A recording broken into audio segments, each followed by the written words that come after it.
Laurent nous a rejoint pour nous parler de cette sixième édition de Sportissime. Alors Sportissime, on en parle nous chaque année parce que c'est l'événement sportif, l'excellence par le sport.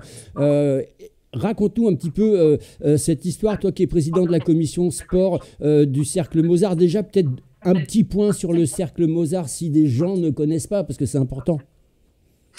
Écoute, déjà, merci de m'accueillir. Quelques mots de présentation du Cercle Mozart. C'est avant tout une association, loi de 1901, qui regroupe à peu près 300 membres et sur une transversalité qui est optimale, c'est-à-dire qu'il y a vraiment tous les secteurs d'activité qui sont représentés au travers de leurs membres. Donc, on a certaines visions du territoire. Et le but du Cercle Mozart aussi, c'est justement le valoriser, ce territoire, essayer de réfléchir à tout ce qu'on peut améliorer pour tous les secteurs d'activité et pour que ça profite finalement à tout le monde. Donc voilà un peu le but du Cercle Mozart. Et on m'a donné en charge la commission sport il y a maintenant quelques années. Et donc, c'était tout naturellement important pour moi de créer un événement, à la fois pour les membres, mais surtout aussi ouvert à tout le monde finalement, pour montrer aussi ce que le cercle sait faire, c'est-à-dire s'intéresser à l'intérêt général, à tout le monde, au public. Et donc, moi, via le sport et évidemment mes contacts et quelques amis qui étaient très moteur dans l'organisation d'événements. On a eu cette idée et ça fait maintenant la sixième édition qu'on la met en place. Voilà. Donc, président de la commission de sport, il faut quand même préciser que tu es quand même un ancien sportif quand même. C'est ça un ancien, hein, parce que j'ai arrêté en 2018, donc évidemment j'étais gardien de but au Montpellier-Hérault, donc au football, champion de France 2012. J'ai arrêté en 2018 maintenant, donc ça fait quelques années, tout jeune retraité des terrains. Mais comme j'ai coutume de dire aussi, créer Sportissime et l'animer, ça me permet aussi de rendre au sport ce que le sport m'a amené. On sait tous que avant d'être professionnel, on est tous passés par des petits clubs amateurs et donc avec des éducateurs et on a en tout cas moi j'ai à cœur vraiment de rendre au sport ce qu'il m'a donné, de faire profiter le maximum de gens à la découverte du sport parce qu'il n'y a pas que le football, il n'y a pas que le rugby, que le hand et les autres sports connus, il y en a d'autres qui sont moins connus, qui sont moins médiatisés mais tout autant avec beaucoup de plaisir qu'on a de pratiquer toutes ces disciplines. Donc, c'est le moyen de les mettre en lumière et de garder celles qui le sont déjà mais vraiment d'essayer sur 2 jours d'unir tout le monde autour du sport, les sports pro, les sports d'élite, le sport amateur, le sport masculin, le sport féminin, l'handisport, c'est vraiment le week-end du sport tout entier et quel qu'il soit. Voilà. 2 jours, le 27 et le 28, donc ce week-end de 10h à 18h30, ça va se situer au lac du Crest, Jean-Marie Roucher. L'entrée est gratuite, c'est ça aussi qui est exceptionnel. Et je lis bien sûr dans mes petites notes, c'est plus de 90 sports qui vont être présentés, plus de 30 000 personnes en 2024. J'ai envie de dire, c'est un événement à succès. Exactement, c'est vrai que sur la première édition, on avait fait 15 jours et on a un peu été dépassé par l'envie de gens. Donc on avait fait déjà un peu plus de 5000 sur la première édition qui n'avait lieu qu'un dimanche. Et les gens nous avaient demandé justement d'avoir cette flexibilité de 2 jours pour permettre à ceux qui ne sont pas là le samedi de venir le dimanche et vice-versa. Ensuite, les éditions étant améliorées chaque année, évidemment, l'année dernière, on a fait un peu plus de 34 000 exactement sur ces 2 jours-là. Et après, comme tu le précises, tout est un accès libre pour venir pratiquer gratuitement toutes les disciplines qu'on veut, mais aussi venir découvrir nos champions parce que les champions des clubs pro seront présents à la fois sur le samedi et sur le dimanche, qu'ils soient hommes ou femmes. Et Mhm. ils viendront aussi nous montrer ce qu'ils ont gagné, parce qu'on a la chance sur le territoire montpelliérain, pardon, d'avoir des équipes qui gagnent des titres, le MHB l'année dernière. Donc on aura la Coupe de France, on aura le Trophée des champions, et puis on aura aussi quelques surprises comme un porteur de la flamme olympique qui viendra aussi nous expliquer sa discipline. Et puis le but aussi, c'est de les affronter. Je rappelle que notre parrain est Jimmy Vienno, multiple champion du monde de boxe thaï, reconverti maintenant dans le MMA. Donc il sera aussi là si des courageux veulent l'affronter sur cette discipline. Mais après, un peu plus ludiquement sur d'autres disciplines, c'est bien aussi de sortir les sportifs professionnels du domaine dont ils excellent pour les mettre sur d'autres domaines et puis passer des bons moments autour du sport. Alors, ce qui est sympa, parce que c'est vrai, et nous, on y était, alors je ne me rappelle plus en quelle année, mais je pense que c'était en 2024, oui, plutôt ça, c'est ça. Alors, c'est vrai qu'il y a énormément de monde. Alors, on ne voit pas trop le volume, parce que c'est sur 23 hectares, donc c'est quand même vraiment bien dispatché un petit peu partout.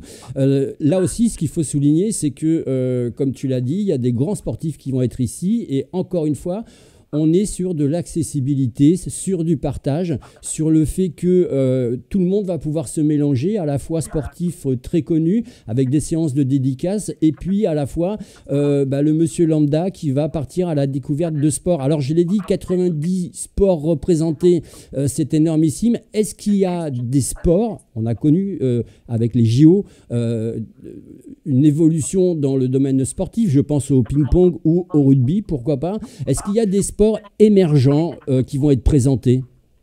Alors, c'est une bonne question ce que tu dis parce que, évidemment, l'année dernière, c'était une année olympique. On avait l'entrée, par exemple, du breakdance au mouvement olympique. Donc, c'était important pour nous de les mettre à ce moment-là. On a d'autres disciplines qui veulent aussi, en tout cas, qui font du lobbying pour y rentrer. Je pense à la pétanque, possiblement le MMA aussi. Et donc, c'est aussi le but pour nous de mettre en avant ces disciplines-là. Mais comme tu l'as rappelé fort justement, le lac est assez grand. On fait discipline terrestre et discipline aquatique. Faut pas occulter le lac qui est déjà un endroit magnifique et qui génère énormément de monde, hein, parce qu'on a du paddle, on a le canoë, le kayak, et après des animations avec des bulles sur l'eau. Donc, c'est pour nous, ces 2 jours, elles sont là pour mettre vraiment en évidence toutes les disciplines, pas plus l'une que l'autre et ensuite profiter que les gens viennent, par exemple, pour le foot ou le rugby, ou en tout cas les disciplines qu'on connaît, et leur permettre de profiter au travers de leur présence, de découvrir d'autres disciplines. Et puis, bon, la cerise sur le gâteau, c'est évidemment, comme tu le disais, les séances de dédicaces qu'on organisera avec tous les sportifs pros qui passeront un long moment sur Sportissim. Alors, je vois bien sûr sur l'affiche 1 tonne, et c'est peu dire, de partenaires. Est-ce que c'est plus facile lorsqu'on est le Cercle Mozart, lorsqu'on s'appelle le Cercle Mozart, de construire un événement avec autant de partenaires? Alors, je ne sais pas si c'est plus facile ou moins facile. En tout cas, c'est primordial parce que on vient de rappeler que Sportissim, c'est totalement gratuit. On rappelle qu'il y a des food trucks le midi, c'est la seule chose qui est payante si les gens veulent se restaurer ou boire quelque chose. Ok. Donc ça veut dire que la pratique est totalement gratuite, mais nous, le Cercle Mozart, on met à disposition à toutes les associations du matériel, qu'il soit sportif ou structurel, pour présenter la discipline et ensuite faire partager les gens, faire profiter, les faire jouer. Donc ça nécessite beaucoup d'argent, parce que le gratuit, on sait qu'il n'existe pas. À un moment donné, il y a quelqu'un qui doit payer. Et notre volonté, c'est que ça soit le cercle au travers de ses partenaires. Et pour Sportissim, c'est mécène, parce qu'on rappelle que c'est quand même le fonds de dotation du Cercle Mozart qui porte Sportissim. Et donc, c'est un intérêt public, d'accord? Donc, c'est des mécènes qui donnent de l'argent au fonds de dotation pour qu'on puisse organiser cet événement et qu'il soit au final gratuit, totalement gratuit pour les gens. Donc c'est important pour nous d'aller démarcher ces grandes entreprises, ces grands patrons, pour leur dire qu'on a besoin d'eux sur un moment qui est important et surtout les fédérer autour de valeurs que beaucoup partagent et les valeurs du sport dont j'ai eu la chance de faire le métier dans le football. Mais après, notre volonté à nous, c'est de montrer que tout le monde peut bénéficier du sport à tous les niveaux. Il y en a qui veulent en faire leur métier, il y en a qui veulent juste se remettre en forme, il y en a qui veulent juste s'entretenir. En tout cas, tout le monde y trouve son compte dans le sport. Il faut juste trouver le bon angle, la bonne discipline, et après, il n'y a plus qu'à venir. Est-ce qu'il y aura, alors je me lance, je ne sais pas si ça a été prévu, est-ce qu'il y aura par exemple une conférence pour les anciens sportifs? Ça veut dire, je m'entends par là qu'il y a beaucoup de jeunes sportifs, ou des moins jeunes d'ailleurs, qui vont venir, qui vont être plus ou moins professionnels. Et puis là se pose la question, mais qu'est-ce que je veux faire? Parce que quand je vais être à ma retraite sportive, est-ce que c'est difficile de me reconvertir ou est-ce que c'est beaucoup plus facile? Alors, sur le format conférence tel qu'on peut l'imaginer, quand on dit ça comme ça, non, il n'y aura pas une salle avec des intervenants. Par contre, je pense que tu l'as rappelé tout à l'heure et c'est très important. Ce moment se veut totalement détendu et la présence des sportifs est là aussi pour que ils puissent échanger avec les gens sur toutes les questions. Donc, il y aura évidemment les enfants qui voudront leur poser de comment tu as fait pour devenir professionnel, mais il y aura aussi peut-être après euh, comment tu as fait pour te reconvertir, comment tu as fait une fois que tout le monde vieillit, donc comment tu as fait après? Est-ce que le corps a résisté un peu à la pratique intensive du sport? C'est tout autant de questions dont les sportifs pros s'y prêtent largement et je les remercie tous parce que c'est vraiment aussi grâce à eux que on peut avoir ces échanges-là. C'est vrai que le but premier est de pratiquer le sport, mais si après on peut parler avec des gens qui ont excellé dans ces disciplines, c'est un pur bonheur. Merci beaucoup Laurent. Je vous rappelle que Sportissime, c'est ce week-end, samedi et dimanche, avec là, je croise les doigts, du beau temps parce que tout est en extérieur. Donc on a regardé un petit peu la météo. Normalement, ça devrait vraiment bien le faire.